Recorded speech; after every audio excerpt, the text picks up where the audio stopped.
Voltamos com o programa Papo Aberto. Estou conversando com o professor, filósofo e escritor Mário Sérgio Cortella. Como é que filosofia e vivência familiar se integram? A filosofia ela não deve, claro, ocupar todo o tempo de uma vivência familiar. A família tem outras dimensões. Mas a conversa filosófica, isto é, a pergunta sobre o sentido das coisas, qual é a razão de fazermos o que fazemos, qual é a fonte desse mistério que nos cerca, isso faz parte da reflexão filosófica. Eu, por exemplo, posso, desde que uma criança pequena, começar a lidar com ela, com essas coisas. Isto é, criar nela um espírito indagativo que consiga levá-la a não ser alguém que tem uma vida automática, robótica, servil. Eu posso pegar uma criança de 6, 7 anos e falar assim para ela, e aí, existe sanduíche natural? Ela fala, claro, mas como? A natureza oferece? Tem alguma árvore onde você colhe sanduíche, em algum lugar que você os recolhe? Diz, não, mas é que a gente chama de natural, é aquilo que... E aí vai. Quer dizer, você tem toda ali uma dimensão da vivência familiar, onde isso, né, vem à tona. Começar a colocar em xeque a conduta, valores, e tudo isso permite que a filosofia penetre também, né, no espaço da família. Tanto que, na série Pensar Bem Nos Faz Bem, de livros, o quarto deles, que é um que saiu agora, ele trata de vivência familiar. Então já vamos Fala de vivência profissional. Essa série mesmo, né, Pensar Bem Nos Faz Bem, está mostrando o volume 1, tem o 2, tem o 3. Por exemplo, o 3 lida com fé, sabedoria, conhecimento, formação. São sempre mais textos de uma página que tratam de alguma reflexão. Frustração, originalidade, então, quem gosta de saborear a literatura, que gosta de ler trechos curtos e parar para refletir, ele não é tão bem. denso. Aliás, ele tem na contracapa uma coisa assim, pequenas reflexões sobre grandes temas. Não é um livro que eu tenho uma pretensão, mas eu estou mostrando aqui 3 deles, todos eles de forma narcísica. São 4 volumes. São 4, de forma narcísica, tem uma foto minha na capa. Né? Acabou de sair o 4. E a editora Voz, que é quem publica, está lançando agora mesmo, enquanto o nosso programa está no ar, um box, uma caixinha com os 4. Porque a pessoa às vezes quer dar de presente para alguém, ou ela quer torturar alguém, ela pega os 4 de uma vez só e o coloca. E é curioso, porque trata de família, de carreira, de ética. E o 4º volume, que eu não estou mostrando aqui agora, mas ele trata de vivência familiar, vivência profissional, tudo aquilo que faz parte, e você trouxe a palavra certa, de vida, daquilo que a gente vivencia. Nós estamos vivenciando hoje também no nosso tempo e na nossa sociedade momentos muito escandalosos, né? Muito difíceis de serem digeridos. E a gente sabe que o que a gente vive na nossa sociedade é reflexo também de uma educação que foi passada dentro de casa. É isso mesmo? Sem dúvida, a família tem uma responsabilidade muito grande, ela não tem responsabilidade exclusiva. Outro dia um pai ficou meio chateado comigo porque ele não entendeu algo que eu vou dizer agora. Ele disse assim, professor, eu tenho 5 filhos e cada um deles é de um jeito. Eu falei assim, é porque não é o mesmo pai. E ele na hora se irritou, imaginou que eu estava suspeitando da paternidade e eu estava querendo dizer, quando ele olhou espantado, eu falei, não, é que você não era o mesmo pai para cada um deles.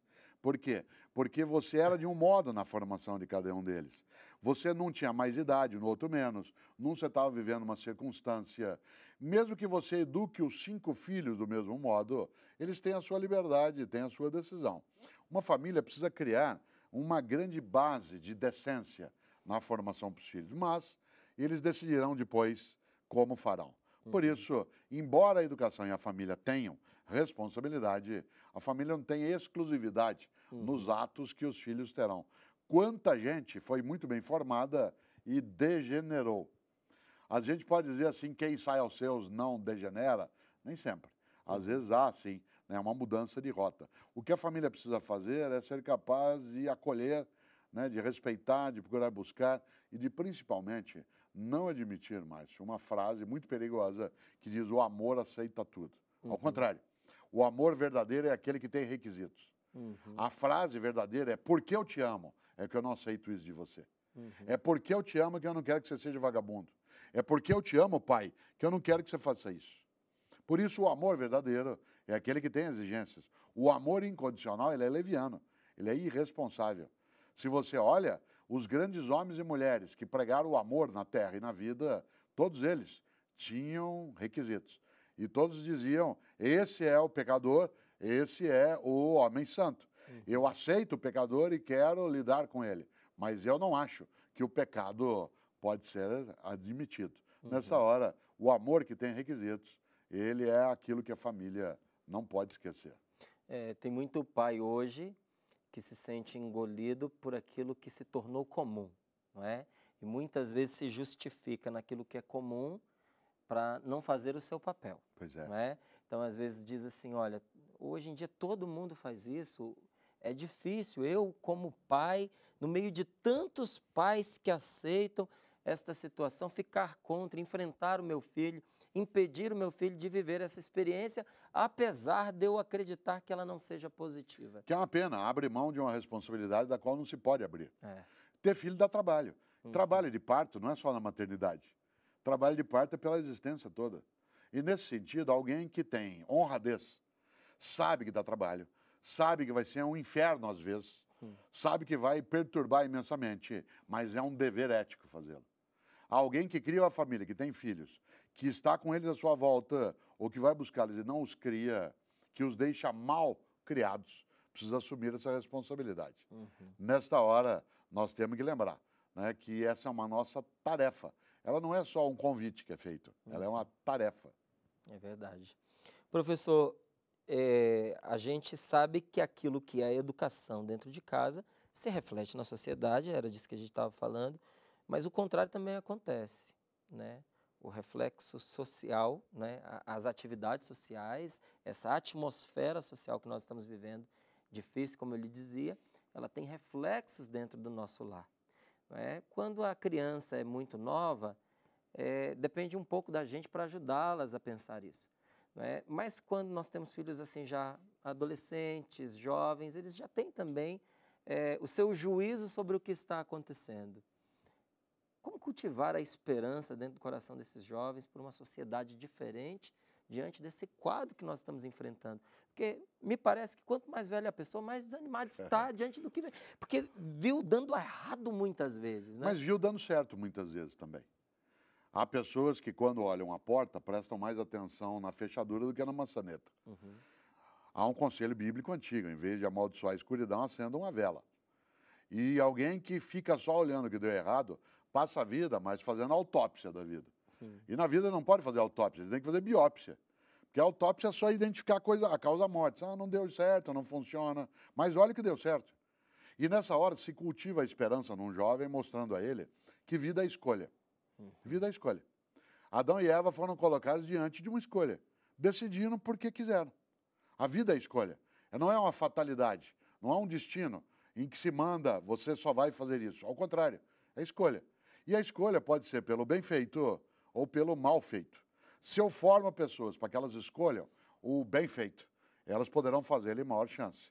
Se eu mostrar que o mal feito não tem encanto, que ele até pode ser, mas ele não é encantador, ele não é algo que honra, não é o que dá dignidade, aí a criança o terá. Tal como se diz, mas como posso fazer num mundo contaminado? Bom, e num mundo que circula vírus, se eu tiver com as minhas defesas muito bem preparadas, se eu tiver em boas condições, eu resisto aos vírus que vêm de fora. Se vale assim em relação ao vírus, vale também em relação às outras coisas. Eu não vou retirar meu filho do mundo e criá-lo dentro de uma garrafa, né, para que ele não seja contaminado. Ao contrário, eu vou prepará-lo para que ele vá ao mundo. E, em vez de se contaminar nesse mundo, que ele procure descontaminá-lo. E aí sim, o bem feito predomina. O senhor disse que tem muita esperança nesse momento, né, em que pessoas que estavam apáticas, de repente começaram a se impressionar com o que está acontecendo no país. Não é? Como promover reais mudanças nessa nossa política diante desse quadro que pode ser uma grande oportunidade para nós? A primeira coisa é aquela clássica frase, eu durante anos digo uma coisa na TV, no rádio, por escrito, e vou dizer aqui. Você não quer lixo na tua cidade, não coloque lixo na urna. Se você depositar lixo na urna, é lixo que você vai ter no teu país, na tua cidade, na tua assembleia, na tua câmara. É questão de escolha. Diz assim, mas Cortella, eu depositei achando que ele era limpo. Bom, ok, então você tem uma chance agora de não fazer de novo. Há pessoas que são tão tolas que, com todas as provas que ela tem de que aquele que nos representa não merece fazê-lo, ele continua sendo escolhido. Pois é. Ora, essa reiteração da tolice, há uma coisa na filosofia que a gente não pode esquecer. Em filosofia, a gente diz que só vale o erro inédito. O erro inédito é sinal de tentativa de acerto. Uhum. O erro repetido é sinal de idiotia. Por isso, um passo fundamental é a gente não ser idiota. Pode cometer o erro inédito? Eu posso. Posso escolher alguém que não devia fazê-lo. Uhum. Mas eu vou fazer isso uma vez só. Fazê-lo 2 vezes é sinal de que eu quero ser idiota. O senhor diz aí, manter aquelas pessoas que não nos representam bem no poder é idiotice. Claro, não é? claro. Com certeza. Agora, tem uma frase que todo político é corrupto, porque a sociedade, em grande parte, pelo menos, é corrupta. O senhor concorda? De maneira alguma. Eu acho que, primeiro, que nem todo político é corrupto. Uhum. Eu fui secretário de Educação na cidade de São Paulo, participei da política no cotidiano, participei de um governo que não tinha nenhum nível de sugestão de corrupção. Conheço muita gente de vários partidos e várias áreas que não admite a corrupção de modo algum. E eu não acho que a não corrupção é privilégio de alguns, mas também não acho que ela é extensiva. Uhum. Também não acho que uma sociedade, porque não é toda a sociedade brasileira que é corrupta. Eu vou dizer uma coisa, só 5% dos brasileiros são canalhas. 95% dos brasileiros e brasileiras levantam todos os dias cedo, pega ônibus, metrô, cavalo, barco, carro, trem, trabalha, paga imposto, sofre, não consegue ter as coisas, é pobre, mas é limpinho. Pois bem, 5% de canalhas conseguiram 2 coisas perigosas. A primeira foi amedrontar os outros 95%, tentando mostrar que eram invencíveis. Segundo, tentar convencer os 95% de que ser canalha quer ser inteligente e que quem não é otário. Pois bem, nós não podemos admitir que 5% de canalhas dominem os outros 95%. Colocando aqui esse paralelo, a política corrompe o poder corrompe a política? Não, corrompe-se aquele que gosta de corrupção e adere. Eu tenho uma frase que eu gosto de dizer. Eu não acho, por exemplo, que a ocasião faz o ladrão. Eu acho que a ocasião apenas o revela. A decisão de ser ladrão ou não é anterior à ocasião. Isso já estava com a pessoa? Claro. Dezenas de pessoas todos os dias encontram a ocasião e não se corrompem. Por quê? Porque escolheram não fazê-lo. Escolheram perder, às vezes, privilégio, liberdade, patrimônio, mas não perder a dignidade. Insisto, não é a ocasião que faz o ladrão, a ocasião apenas mostra o ladrão que já tinha decidido que ele podia sê-lo. Por isso, o poder não corrompe. Uhum. O poder, ele apenas expressa e manifesta a pessoa que, tendo decidido, no poder estando, que seria corrupta, ela o é. Porque há muita gente que não o é. Muitas vezes nós vemos na própria televisão, no rádio, nos meios de comunicação social, uma certa desautorização da população, do brasileiro, né, de cobrar dos políticos uma conduta correta, porque aquela pessoa que iria cobrar não é correta em toda a sua conduta. Como é que o senhor vê isso? Eu acho que nós temos que corrigir isso pouco a pouco. Uhum. Nenhum e nenhuma de nós é imune à fratura ética. Uhum. Nenhum de nós é absolutamente invulnerável. Atire a primeira pedra é a frase. Uhum. Mas atire a primeira pedra não significa uma autorização para eu dizer, tá vendo? Todo mundo é assim. Atire a primeira pedra é uma advertência para a gente não empinar o nariz. Para a gente não ser arrogante, né, e dizer, esse povo aí. Ao contrário, é perceber que eu também tenho fragilidade. Que eu também sou alguém que é capaz de fazer o que não devo. Uhum. Mas o fato de eu ser capaz não me obriga a fazer. Uhum. A corrupção é uma possibilidade, ela não é uma obrigatoriedade. Né? Nesse sentido, é preciso que eu tenha claro que eu posso, mas não devo. E se eu não devo, não faço.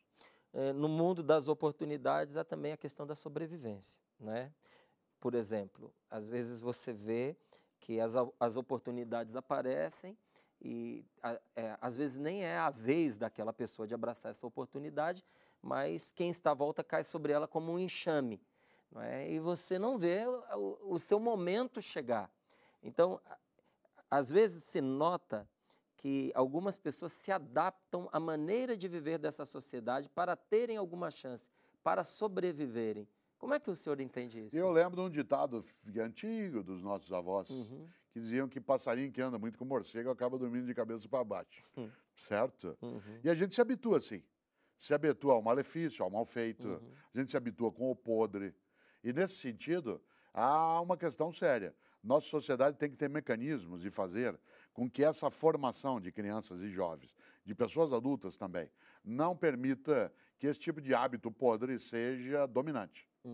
A gente até se acostuma.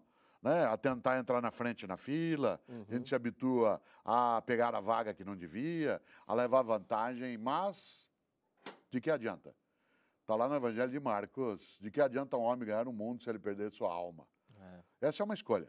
Por isso, sim, eu teria muita capacidade, você também, de fazer o que a gente não deve, porque dizendo, mas tudo bem, eu já me acostumei.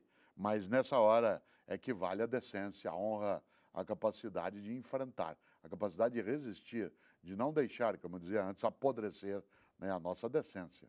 Professor, o senhor acha que há uma superestima dos governos estrangeiros em comparação com o governo brasileiro, como modelo, ou não? Nós somos uma democracia muito jovem.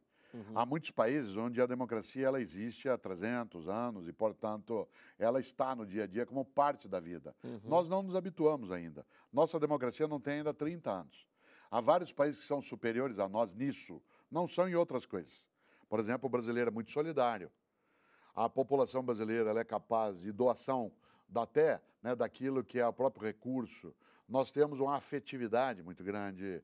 Nós somos capazes de nos interessar pela outra pessoa, né, com muita clareza. Meia hora de conversa com alguém numa viagem de ônibus, você fica sabendo da vida da pessoa. Né? E você é solidário. Então, nós não somos como outros povos são tão bons na democracia. Nós seremos. Mas nós somos bons em outras coisas. Por isso, a dona Irã Barbosa, um grande paulista, nascido em Valinhos, né, ele tem uma música que eu acho maravilhosa, que é o lugar onde nós moramos. É uma música dele chamada Vila Esperança. Vila Esperança é um outro nome que o Brasil tem. A política ela é uma escolha ou ela é um dever do cidadão? Porque tem muita gente que, mesmo diante do quadro em que nós estamos, que não quer nenhum envolvimento com política, não é? Eu, por altura das eleições, eu quis colocar ali no meu Facebook uma proposta de reflexão, porque era importante, é importante a gente pensar em quem a gente vai votar, quais são as bandeiras que essas pessoas defendem, não é? E nós temos que dialogar sobre isso. Sim. E foi muito interessante o panorama que se criou ali dentro daquele espaço de discussão. Então, eu tinha pessoas radicais de um lado, radicais do outro. Era só a proposta de uma questão, eu não estava assumindo um partido. Mas foi inevitável o conflito e o confronto, não é? E a outra coisa é que eu vi ali pessoas que gostam muito de mim, me querem muito bem, pedindo, por favor, não entra por esse caminho, não puxa esse assunto. Tem tanta gente que gosta de você, por que você vai estragar isso? Então, a política é uma escolha ou é um dever do cidadão? Ela é um dever. É uma das frases mais tolas que alguém pode dizer assim, eu não me meto em política. Por uma razão. Ao dizer essa frase, está expressando que já se meteu até a cabeça. Pois é. Porque a omissão é uma forma de participação. A omissão ela é o passo inicial da cumplicidade. Alguém que se omite está ao lado de quem vai vencer. Já fez uma escolha. Claro. Alguém que se omite está de braço dado com o vencedor. E se o vencedor for indigno, ela estará com ele de braço dado. Tem uma frase antiga, que a gente não pode esquecer, que diz que os ausentes nunca têm razão. É mais ou menos como reunião de condomínio. Tem gente que diz assim, eu não vou à reunião de condomínio, sabe? Porque eu não me meto naquilo. É só briga, é só discussão. Bom, já se meteu. Vai ficar ao lado daquilo que for decidido lá dentro com a ausência dele. Por isso, eu não me meto em política é uma frase tola. Eu posso dizer que eu não me meto com um partido. Posso dizer que eu não quero militar numa agremiação partidária, isso é uma escolha. Não se faz política só em partido. Se faz na comunidade, na igreja, no trabalho, no destino que se dá ao lixo, na maneira como a gente se relaciona, no modo como eu escolho votar. Agora, quando você coloca num blog e num site a discussão e alguns se irritam, talvez esteja entendendo equivocadamente aquilo que é o mundo da política. É o mundo da decisão. A política ela é aquilo que interfere na nossa vida, na nossa comunidade. Agora, é usual isso. Eu também, algumas pessoas que gostam de mim, quando eu me manifesto em relação a algumas situações da política, eu recebo também mensagem. Eu gostava tanto de você, mas só até hoje. A partir de agora, como você apoia fulano ou fulana, como você diz que essa é uma pessoa que você é favorável, então eu não quero mais saber. Ok, faz parte. Né? Ninguém tem só apreciadores na história. Uma das coisas que a gente avalia na vida é o que a gente faz pelos adversários que consegue. Né? Gente que não tem adversário nenhum é porque talvez esteja fazendo uma coisa sem sabor. Né? Mas ainda assim, mexeu nessa área, nós ainda somos um país que não gosta dessa ideia. E precisará gostar, por uma razão.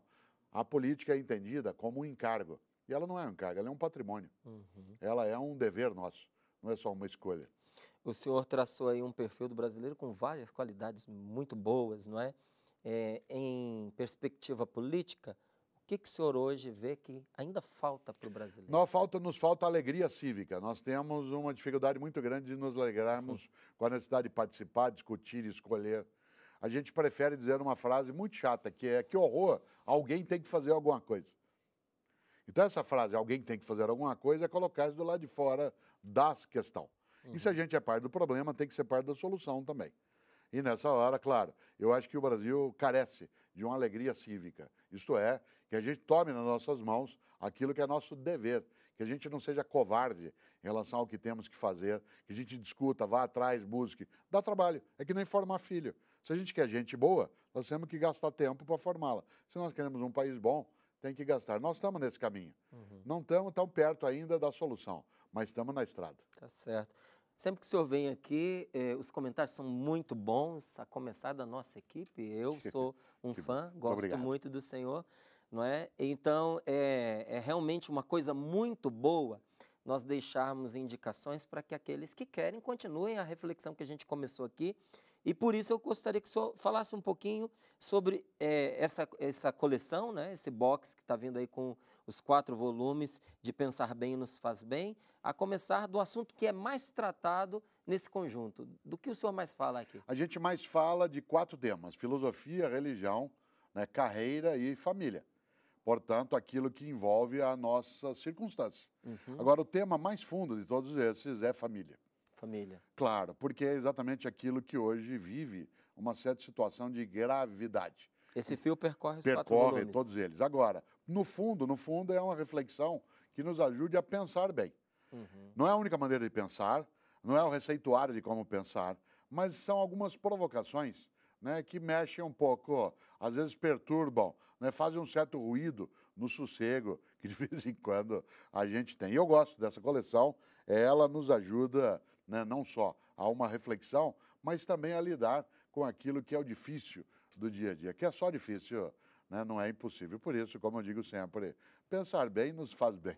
No primeiro livro nós temos qual abordagem? Aqui o tema é filosofia, religião, ciência e educação. No segundo, família, carreira, convivência e ética. No terceiro, fé, sabedoria, conhecimento, formação. No quarto, que saiu, vivência familiar, vivência profissional, vivência moral, né, e vivência religiosa. O que vai de diferente do que o senhor aborda aqui em família e no quarto, vivência familiar? Porque são temas que se completam. Quando eu falava desse, algumas pessoas pediam para tratar: ah, mas eu não tenho tempo, então eu vou escrever do tempo na família. Ah, mas o meu filho é rebelde, então vamos falar um pouco sobre isso. São ideias que vão se juntando, né? São comentários que eu faço no rádio, no dia a dia, e que, ao serem falados, transcritos, se transformam em textos para pensar um pouco. Gente, dispensa propagandas.